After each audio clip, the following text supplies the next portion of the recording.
Hi everyone, I'm Péter Borbely, the head of test management at 4IG.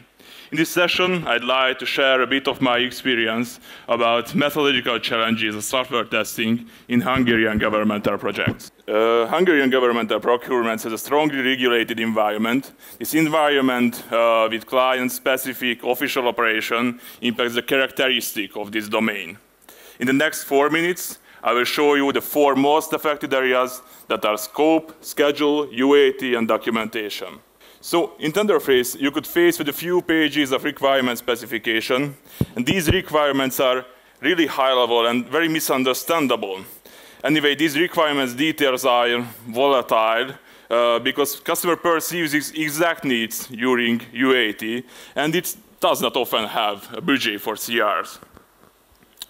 Therefore, early validation by the client is a must. The main point in this sphere that there is a third party behind every contract and every project, a financing institute that inspects the customer, therefore its hands are tied to be permissive or insightful in any business or methodological principles.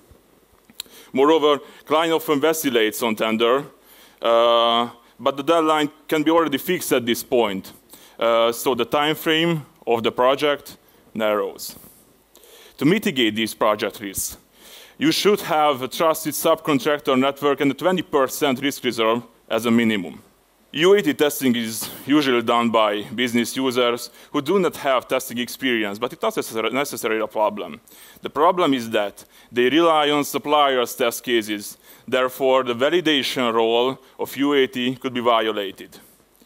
Anyway, a supplier normally can decide about known defects by defining exit criteria, but in this domain, supplier cannot decide. It must deliver all of its test cases before execution, so it must execute them and report all of results that must be passed.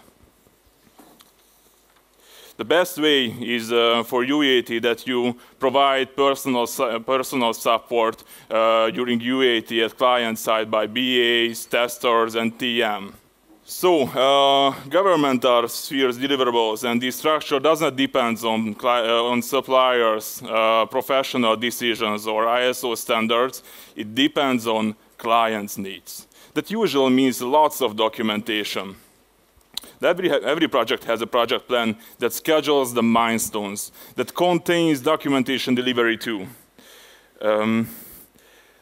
So the problem is that every testing documentation is deliverable at the halftime of the project. Therefore, test plan cannot be evolutionary or dynamic documents, or suppliers' false negative test result cannot be handled by modification of a test case.